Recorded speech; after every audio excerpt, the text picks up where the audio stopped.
Here's what the textbooks tell you.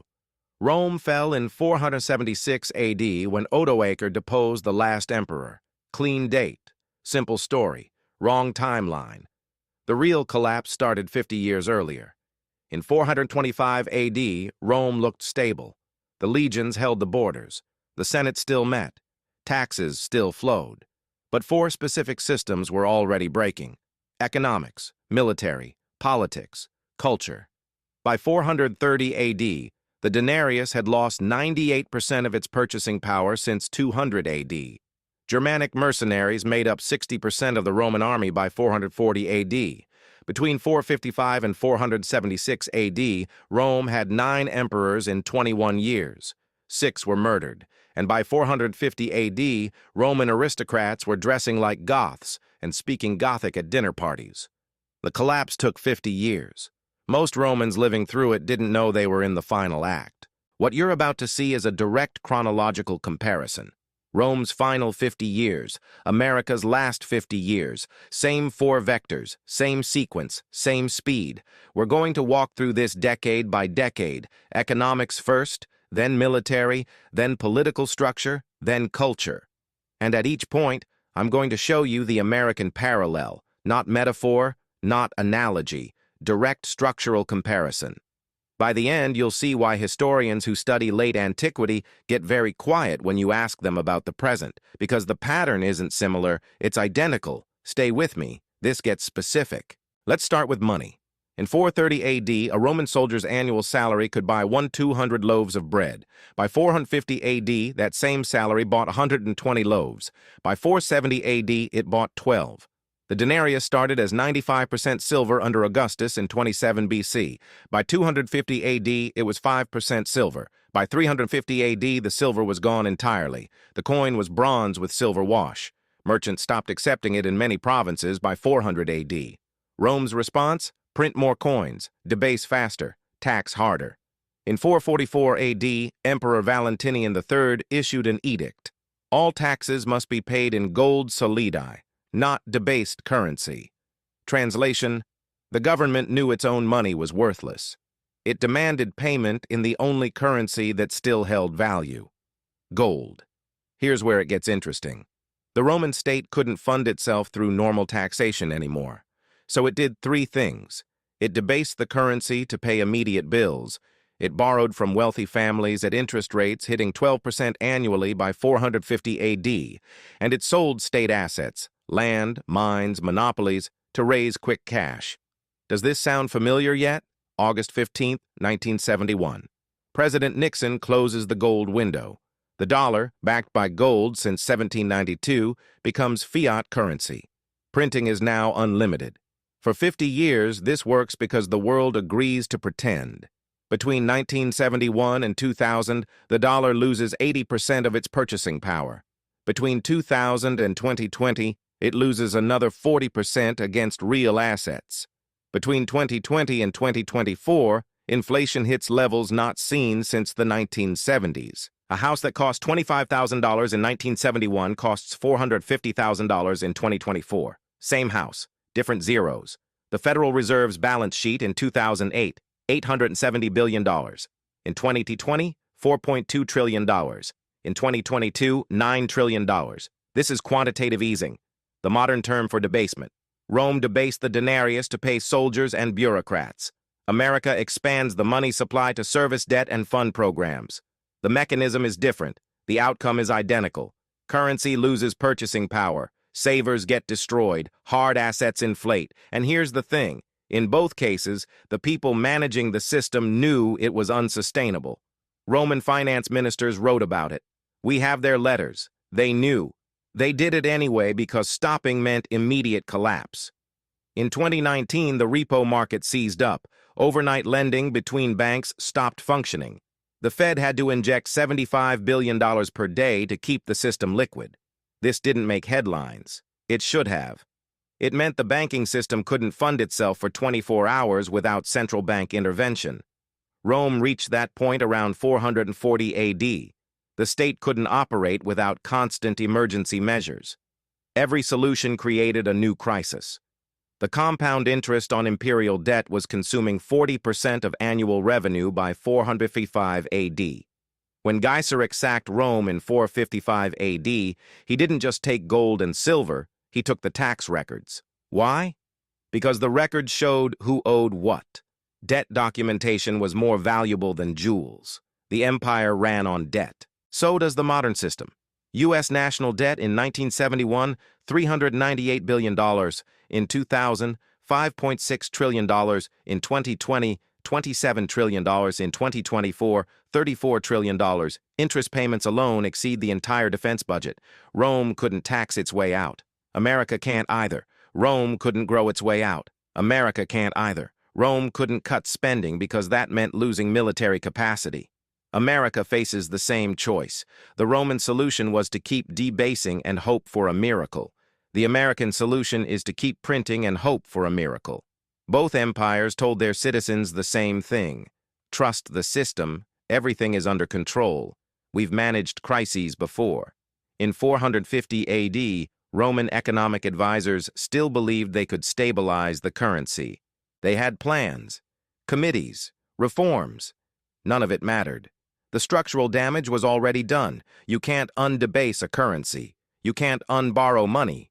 You can only manage the decline. Now the military. In 430 AD, the Roman army had a problem. It couldn't recruit enough Roman citizens. Population decline, urbanization, and wealth concentration meant fewer men willing to serve for debased currency. The solution?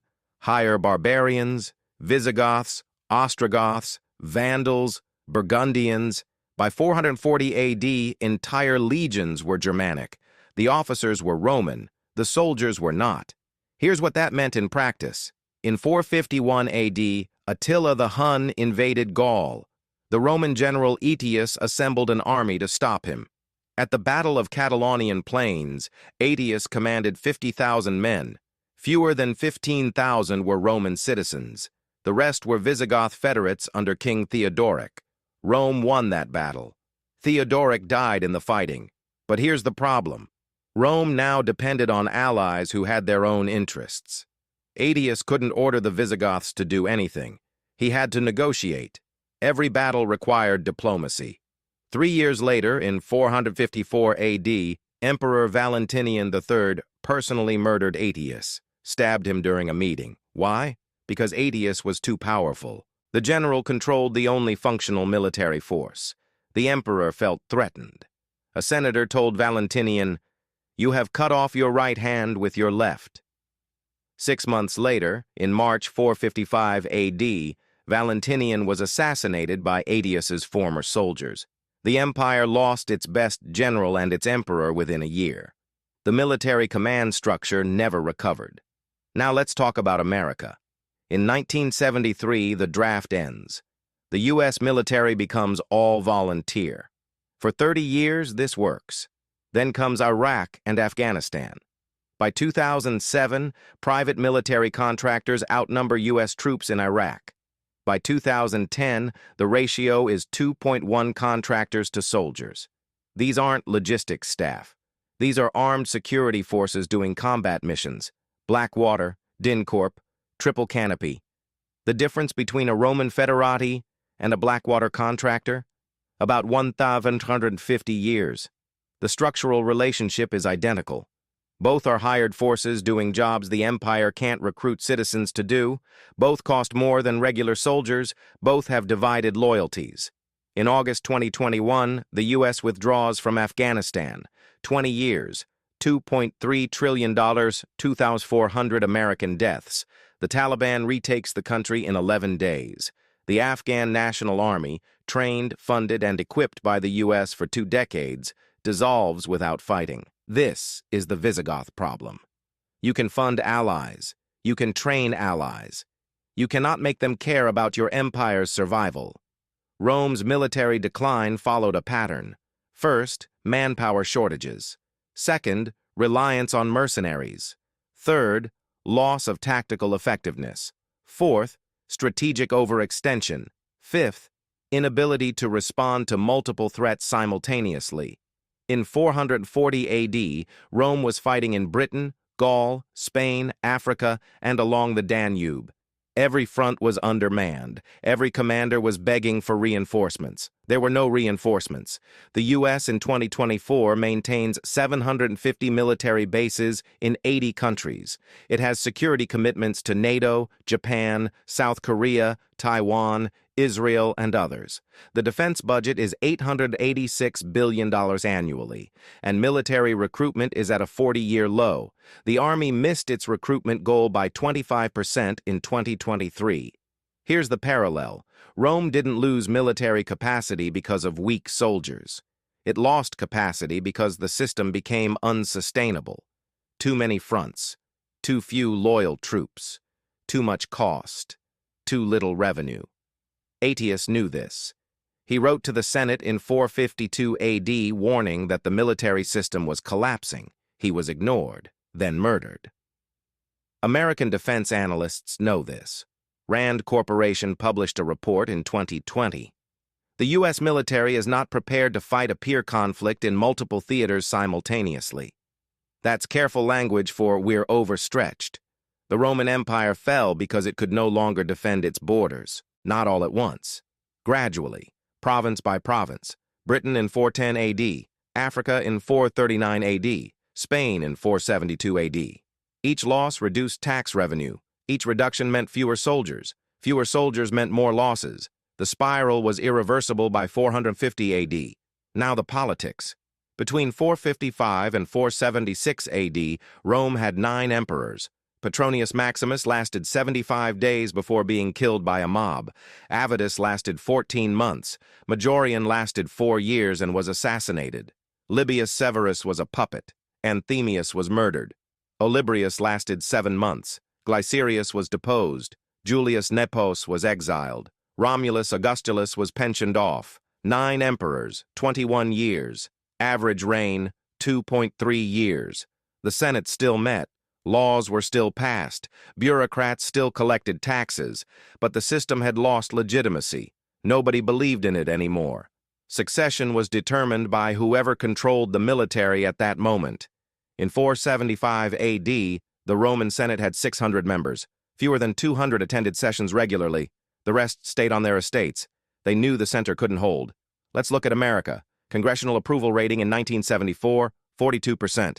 In 2000, 56%. In 2010, 21%. In 2024, 13%. Trust in government to do what is right in 1964, 77%. In 2024, 16%. The U.S. hasn't had 9 presidents in 20 years, but it has had increasing executive power, decreasing legislative function, and collapsing institutional trust. The mechanisms are different. The trajectory is the same. In Rome's final decades, real power moved from institutions to individuals. Generals, wealthy families, provincial governors. The Senate became ceremonial. The emperor became whoever the army supported. In America, real power has moved from Congress to executive agencies, from legislation to executive orders, from democratic process to administrative state. The Supreme Court makes policy. The Federal Reserve makes economic decisions. Congress passes omnibus bills nobody reads. This is how republics end. Not with a coup. With a slow transfer of legitimacy from institutions to personalities. Romans in 460 AD still called it the Republic. The forms continued. The substance was gone. Now, culture.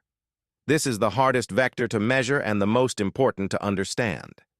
In 430 AD, Roman identity was clear. Citizen versus barbarian. Latin versus Germanic. Toga versus trousers. By 450 AD, that line had blurred. Roman aristocrats adopted Gothic fashion. Germanic names became popular among Roman families. The general Stilicho, half Vandal, half Roman, served as regent. His son married a Roman princess. This wasn't tolerance. This was dissolution. The empire stopped being a culture and became an economic zone. Anyone who paid taxes was Roman. Identity became transactional. The historian Salvian wrote in 440 AD, "The poor Romans flee to the barbarians. They prefer freedom in poverty to taxation in slavery." People were leaving the empire voluntarily. The barbarians offered lower taxes and less bureaucracy. By 460 AD, Roman and barbarian were categories without meaning. Odoacer, who deposed the last emperor in 476 AD, was born in the empire. He served in the Roman army. He spoke Latin.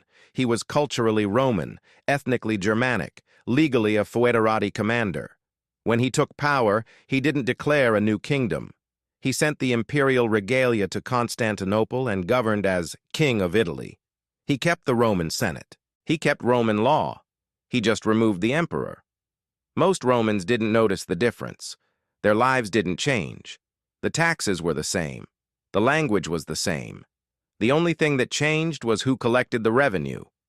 This is what cultural collapse looks like. Not invasion, not replacement, integration to the point of dissolution. Now let's talk about America.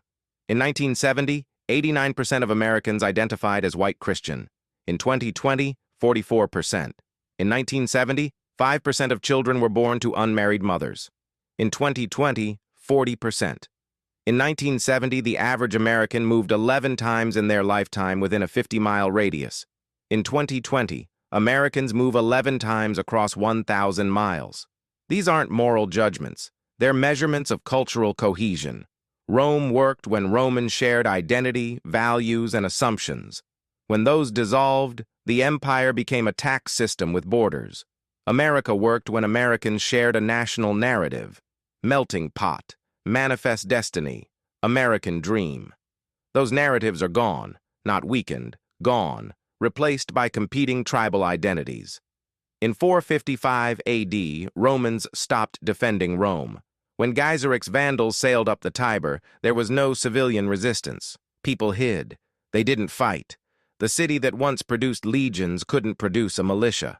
In 2020, American cities burned for months. The National Guard was deployed. But mostly, people filmed it. The idea of citizens spontaneously defending civic order, the assumption that built the country, was absent. Rome's cultural collapse had a specific marker. The moment when being Roman became a legal status instead of an identity. When Roman meant person who pays Roman taxes instead of person who shares Roman values. That moment came around 440 AD. After that, the empire was an administrative system, not a civilization. America's cultural collapse has the same marker, the moment when being American becomes a legal status instead of an identity, when American means person with a passport instead of person who shares American assumptions. We can debate when that moment happened, but the trajectory is clear. National identity is dissolving into subnational tribes. The center is not holding. Here's the thing about culture. It's the last vector to collapse and the hardest to restore. You can fix an economy in a generation. You can rebuild a military in a decade. You can reform institutions in years. But you cannot recreate a shared culture once it fragments. Rome never recovered its cultural cohesion. The Byzantine Empire continued for 1,000 years. But it wasn't Rome. It spoke Greek. It was Christian. It was a different civilization with Roman branding.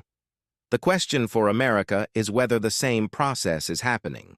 Whether the United States continues as an administrative system after its cultural core dissolves. Whether America becomes a geographic expression instead of a civilization. Romans in 450 AD were asking the same question. Most of them concluded the empire would adapt. They were technically right. The system continued. But Rome, the civilization, was already gone. So what actually happened in 476 AD? Odoacer, a Germanic general in Roman service, deposed the Emperor Romulus Augustulus. He was 17 years old. His father had installed him the previous year. Nobody took him seriously. Odoacer pensioned him off with a villa and an annual salary. Romulus lived another 40 years in comfortable retirement. He was never harmed. This was the least violent regime change in Roman history. Odoacer sent a letter to Emperor Zeno in Constantinople. The West no longer needs its own emperor. One emperor is sufficient for the whole empire. He returned the imperial regalia. He asked to be recognized as patrician and governor of Italy. Zeno agreed. Technically, the Roman Empire continued. It just had one emperor in the East instead of two. The legal fiction was maintained. Most people in Italy didn't know anything had changed. The Senate still met. Roman law still applied. Taxes were still collected. Latin was still spoken. The only difference was the man at the top had a Germanic name. This is how empires end. Not with drama, with paperwork. The sack of Rome in 410 AD was traumatic because Romans believed collapse was impossible. By 476 AD, collapse was so normal that removing the emperor was a bureaucratic adjustment. 66 years separated those two events. One lifetime. The generation born during the 410 AD sack died watching Odoacer's quiet takeover. They lived through the entire collapse. Romans in 430 AD didn't know they were living through the final 50 years. They saw problems. They proposed solutions. They believed in recovery. They were wrong. The collapse wasn't fast enough to be obvious. It was slow enough to be deniable. Each year was slightly worse than the last, but each year was also manageable, until it wasn't. The pattern doesn't repeat, but it rhymes with perfect pitch. America in 2024 is not Rome in 476 AD, but America in 2024 is Rome in 440 AD. The crisis is structural. The solutions are temporary. The trajectory is set. What can history teach us today? That collapse is a process, not an event. That empires don't explode. They deflate. That the people living through it always believe they'll be the exception. Every collapse has a story. Let's investigate. Because the Romans thought they were eternal too.